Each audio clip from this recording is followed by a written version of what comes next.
Hello, everyone. My name is Jairus Matthew Copeland, and welcome to another episode of In Need of Attention. This is a show that lives basically on four pillars, fundamentals, however you need to interpret them. First being, this is a safe space. Second being, we believe that there's more for everyone, that better is available, and we are stubborn, can't even talk, stubborn in our belief that there's more perspective to gain. Today is an episode that I've been sitting with probably for 2 months now. 2 months, 3 months. I think it's 3. Ever since Captain America, where Harrison Ford was the Red Hulk and Captain America was black and people didn't like it. Whenever that was, that's when this happened. So do the math, But the reason it's been sitting with me is it's something that has been very, very personal. It's something that I have reflected on very deeply. And it is something that I think is a mindset or a framework that, while it is theoretical in its communication, has the power to be transformative in the way that we apply it and experience it through our lives. And so I'll kind of give you some of the logistics of just the story, as well as then from there the actual story and how it was transformative for me. But I went to film school. I went to film school for my schooling, high quality community college education at I don't think it's called that. I don't know what the first word would be. Cincinnati State Technical Community College Institute University. I went through their audio and video production program. It is a 3-year program. I finished it in 18 months. I flew through it because I was in love with telling stories. Coming out of high school, I was a football player. I thought I was going to the NFL. That didn't happen. And from there, I wasn't accepted into a single college. And so I was given 2 commands, not ultimatums, not demands. They were just commands. I was living with my father at the time, and he said, "You have no options. These are what you're going to do. You have to go to Cincinnati State, and you have to become a model. If people would pay you to look that good, you'd be stupid not to." And I said, "Well, are you going to pay for either of those?" And he said, "No, you are." So that's what I did. I listened to my father. And so I became a model. I went through the schooling, the classes, everything, started doing that. And then I enrolled in Cincinnati State. And I never thought about what I wanted to major in, what I wanted to do. It was NFL or nothing. For some people, that's smart. For me, it wasn't the brightest. So I found myself in the spot going, I don't know what to study. I don't know what to do. I've always liked movies. I'll just do that. I'll just major in whatever that entails, videography, whatever. I knew nothing about cameras. I knew nothing about storytelling, editing, audio, anything.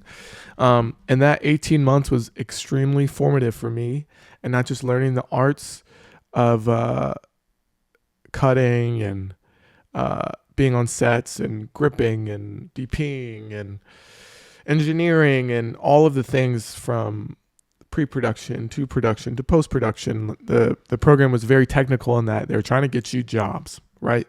News is in town, you can work for them. Agencies, you can work for them. On sets, we have a decent amount of productions and movies that come through Cincinnati. You're local, you can be on them. Atlanta isn't far, Chicago isn't far, New York isn't far. You're skilled enough, you can do it. And for me, I am deaf in my right ear. And so I learned really technical and tangible ways to listen and edit and be critical of audio during that time. And it's changed the way I listen to music. It's changed the way I go to the movie theater, all these different things. And what I fell in love with was this idea of producing and directing stories that mean something.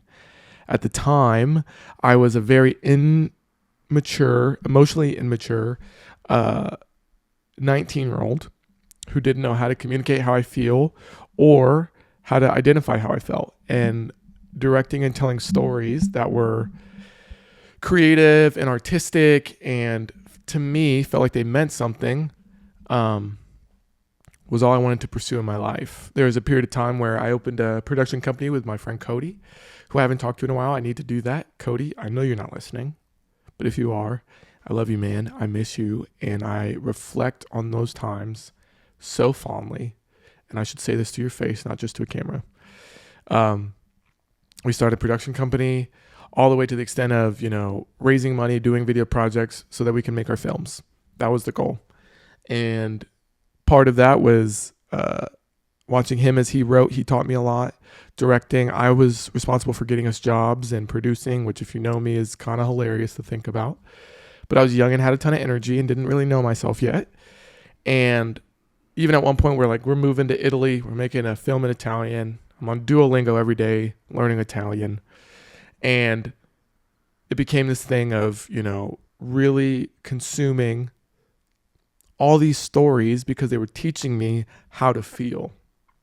Not like how I feel personally, but like how to identify the feelings that I'm having. And as I went on to have other professional experience, other emotional experiences, whether that be relationships, family, work, just by myself, I really credit my film background, my college experience, and my relentlessness of consuming when it came to telling stories at that time as what kind of drove my love of communication and finding kind of my lane and what I'm good at. And I think the reason I wanted to direct and produce and tell stories in movies, and I still want to do that, but initially was it gave me a voice that I didn't have otherwise. It allowed me to feel things that I didn't feel otherwise. And if anything, it helped me identify certain things in myself through the stories that would highlight other experiences, all the way from a really grounded, independent film to your biggest Marvel blockbuster, Star Wars, the whole thing, right? And so for me, a constant has been going to the movies. I love going to the movies. I sit in a specific spot because I know I can hear, to the best of my ability, the sound in that kind of section or area.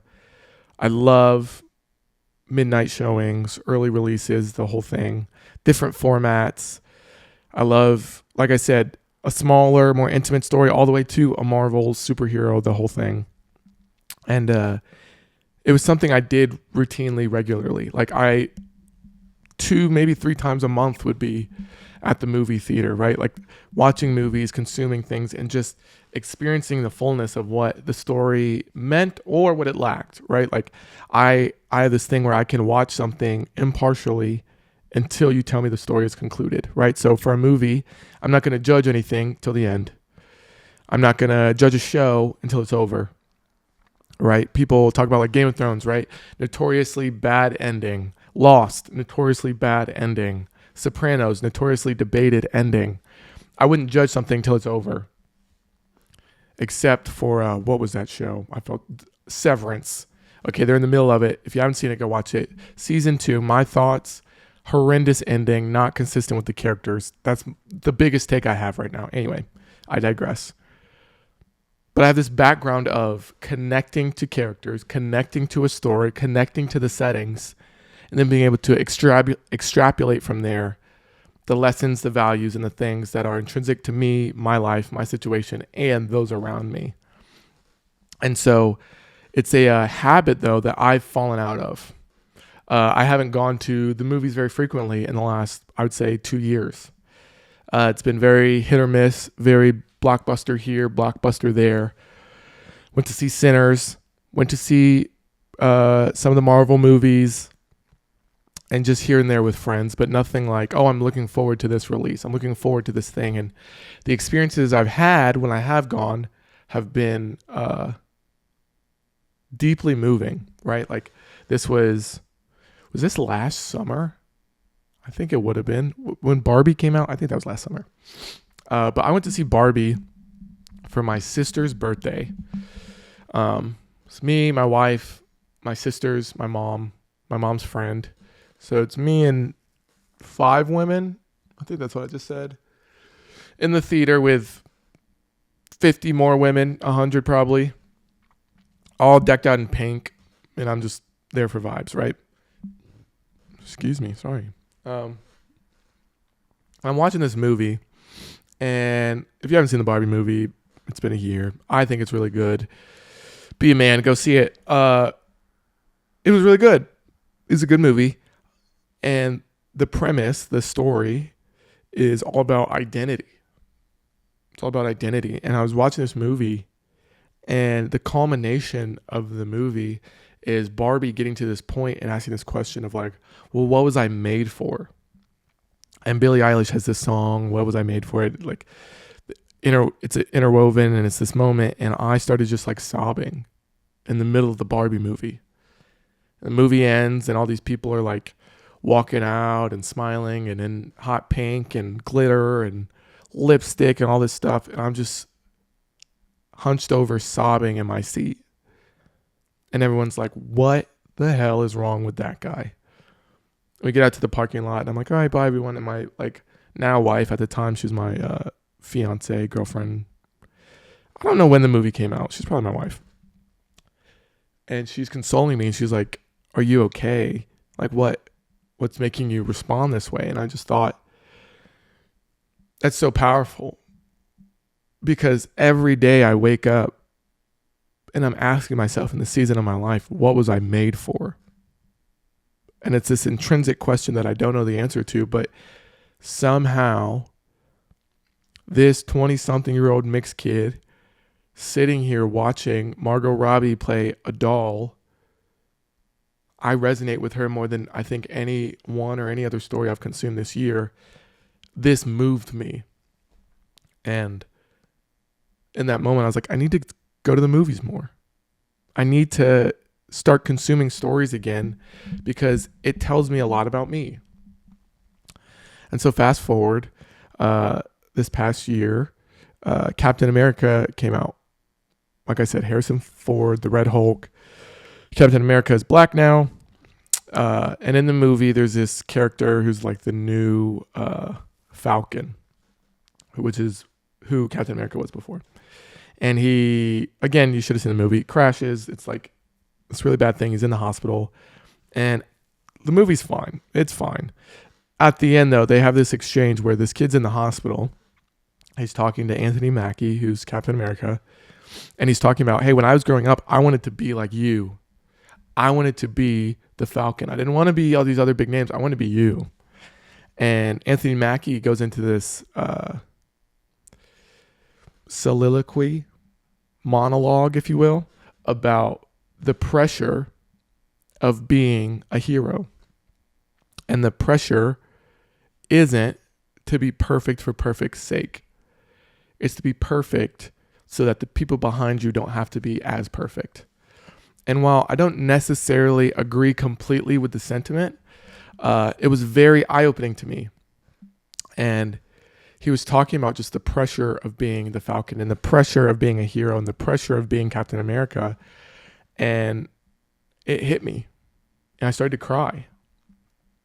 And I laughed at myself after the fact, because I'm like, I'm sitting crying to Captain America. But really what it was in that moment in my life, this number of months ago, I was feeling immense pressure, and I couldn't put to words why I was feeling that pressure. And I couldn't put to words why I was struggling with it. And in that moment, he put just enough to it that I was able to identify that. It rose up out of me, swelled up, and I had this emotional reaction because of it. And while the story itself wasn't moving, the moment was. And I realized in that moment, I was experiencing a lot of pressure, and I was resentful for it. I was experiencing certain responsibilities, and I was being resentful for it. And what I want to pose, I've taken this long to get to this point for a reason. I want to ask you, how do you interact with pressure in your life when faced with it? How do you respond to pressure and responsibility?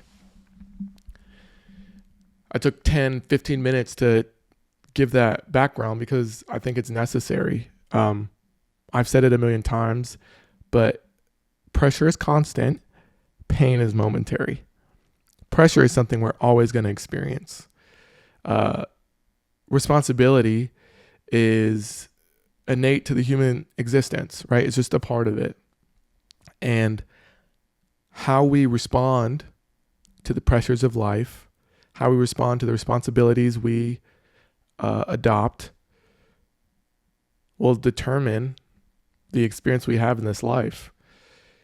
So many people respond so differently to pressure, responsibility, and a lot of it is because, they find themselves in a position that they didn't think they'd be in.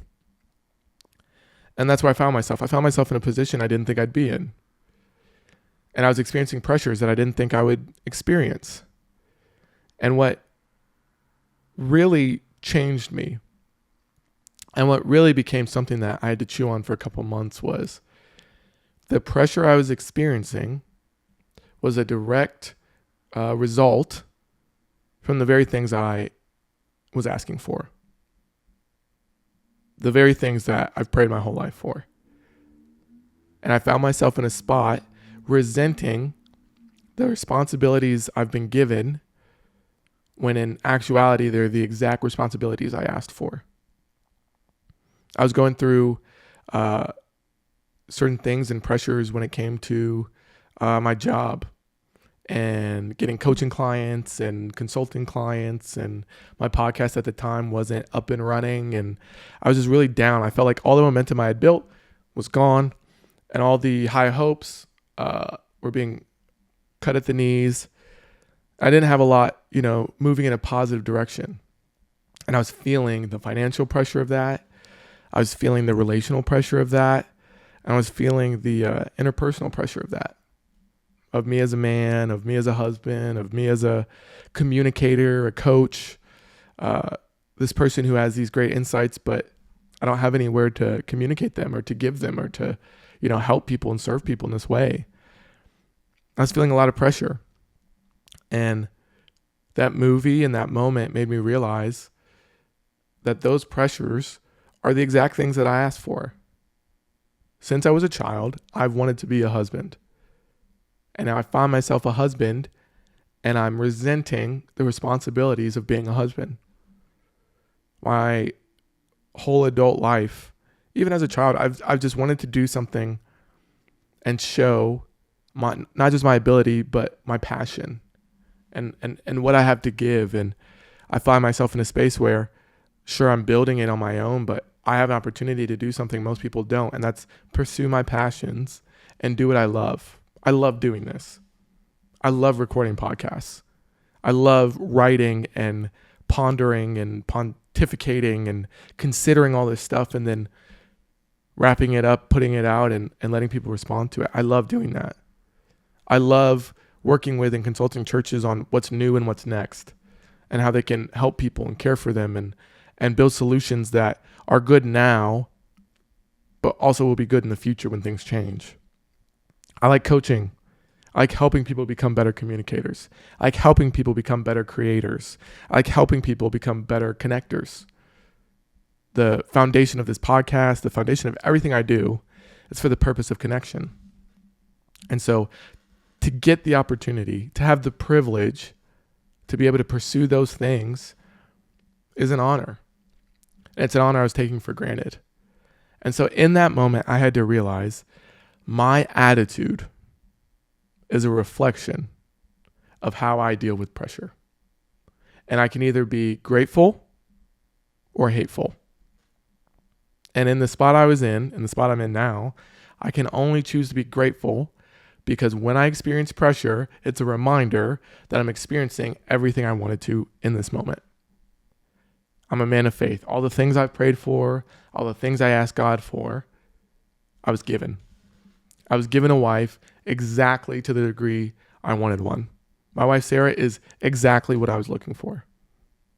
Like I said, my career right now, I wanted to pursue what I'm passionate about. I'm getting to do that.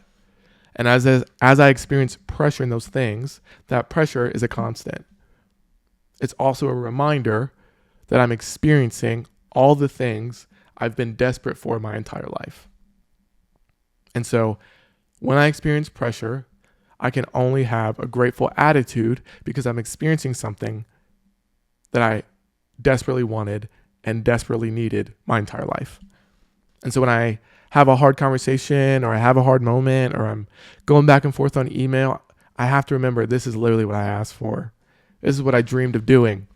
I dreamed of recording multiple pods in a day. I dreamed of being able to interview these people or connect with this person, or I dreamed of having a date night every week with my wife. I dreamed of talking about having children with her. I dreamed of having a dog named Maurice Jones-Drew, who is my best friend and also actively is way too big and strong and I don't know how to train him well. I dreamed of having those pressures, having those responsibilities.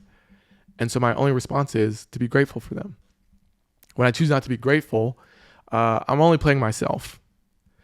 I'm only being selfish, because to be in this world, to desire things, to want them, to achieve them, to have them, and then turn your back to them or ignore them or be resentful towards them is selfish. And for the person who asks for all these things and now doesn't like the result of them, your response can be to turn to them, to not like them, to ignore them. But what I would tell you is you're only playing yourself, because the issue is not the stuff or the responsibility, it's you. And that stuff isn't why you're not pleased. You're the reason you're not pleased. You're not disillusioned with your marriage, with your kids, with your pet, with your job, with your living space, with your car. You're disillusioned with yourself because nothing can please you. Maybe it's worth an attitude check. Maybe it's worth an attitude change. And maybe you should take the position and the perspective, shift your paradigm to one where you identify and audit the pressures in your life and choose to be grateful for them, because they're a reflection and a reminder that you received exactly what you were asking for. I can only choose to be grateful. And for the person who hears that and goes, that's great, you asked for all this, you got it. I didn't. I got a lot of pressures. I got a lot of responsibilities I didn't actually ask for. And I'm not grateful for them. My first thing I would say is, I'm sorry. That's unfair. And it's not your fault either. It's not your fault that that was put on you.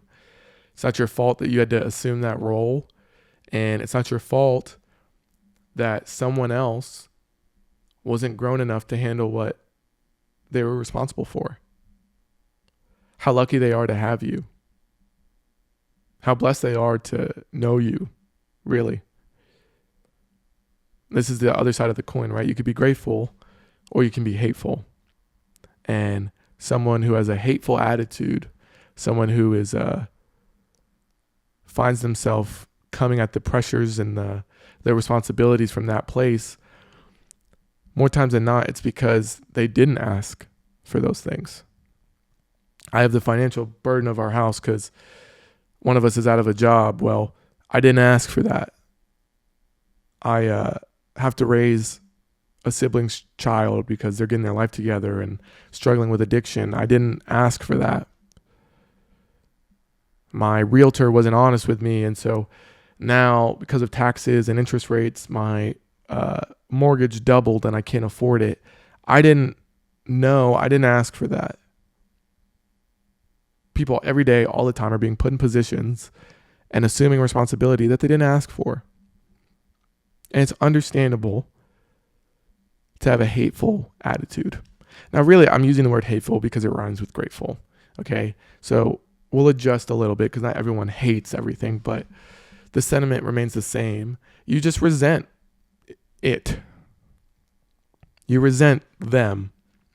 You resent the situation. And resentment is sneaky. It sneaks up on us. Resentment is something that you build over time. It starts as, a simple thing. It builds, it conflates. The next thing you know, you're going, I can't even stand to look at this person. I can't even stand to do this activity over and over. I can't even stand every time I have to do this. And most people who are resentful have a right to be. Right? I remember I found myself in a situation where I had to apologize to like a laundry list of people, like a lot, like go out of my way, find them. Hey, I'm sorry. I did this. This affected you. I hope you can forgive me. And in theory, it was a really good thing. And it helped me salvage some relationships and respect other people in relationships that didn't continue. But what was the hardest part was, as I apologized, there was never room for other people to take accountability in the situation too. And so I found myself resenting some of the people who I felt played a part, but didn't take accountability or acknowledge it because it was inconvenient or they had more important things going on. And so I found myself being angry, being resentful. I'm watching the Bear right now. It's season 4. It's not spoiling anything, but there's an episode where Carmi, the main character, he's a chef. Through the show, we've seen flashbacks to him working under a different chef that verbally was abusing him and forcing him to struggle mentally with either his value, his skill, and all these different things. And what the chef would say is he's what made Carmi great. And so Carmi has this moment where he sees this chef in a public setting. He approaches him, and he has that moment that we all have with some people or some things where we go, I've dreamed of this conversation a million times. I've always asked myself, what would I say to you? And me in that situation with those people who I feel like didn't take their share of accountability or things, in my head, I'm going, I don't know what I would say to that person if I saw them. I'm actually anxious and fearful of seeing them because I know I'll have to say something. And I don't hate those people, but man, am I angry about it. Man, do I feel real, actual anger in my heart, my soul, because of how this was handled. Man, do I really hold resentment for how people chose to portray and perceive me and communicate that to other people. Resentment is this thing that unchecked can ruin everything. And if you let resentment ruin your responsibilities, it'll ruin your ability to rebound, to respond, to get back up, to handle the things you need to. Because the second you allow it to be all-consuming, it'll consume everything. And if you're a person who is resentful, building resentment, or finds yourself hating the responsibilities you have that you didn't ask for, you need to talk to someone ASAP, immediately, because resentment will only continue to build. And when things build higher and higher, they have a more devastating fall. And the last thing I would want for someone is to watch their life collapse and fall, and in the rubble of it, they're not going, how do I fix this? They're going, you did this. It's a hard spot. It's a hard place. And it's something that needs acknowledged. It's something that when you're going through it, it feels unjust, because it is. And I think for the person who is resentful, who has experienced that injustice, and they don't find themselves being grateful, my challenge to you is to do the work necessary, that whether you're given the opportunity to confront and find closure or not, you have to get to a place where you can continue to live your life and face your responsibilities. And if you do the inner work, you do the hard thing, then the hard part of facing and handling the responsibilities that were given to you, whether you wanted them or not, and doing them well, you'll find that they soon take care of themselves. And as you are going through your life and experiencing newfound responsibilities, newfound pressures, when they are in line with what you would want or desire for your life, you'll have a very different perspective when it comes to the things that you went through and had to go through. And I'm a firm believer that all of the past is great source material to inform your present.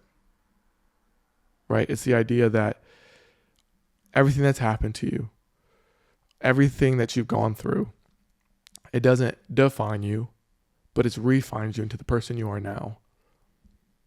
And that insight informs your foresight. It helps propel you into the future. So not that you won't make mistakes, but you won't maybe make the same mistake. It's not that you won't have pressure. It's just you might have different pressures or a different perspective. And in this life, we're going to experience pressure.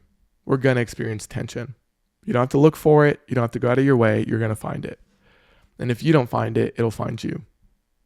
But it's all about how you respond.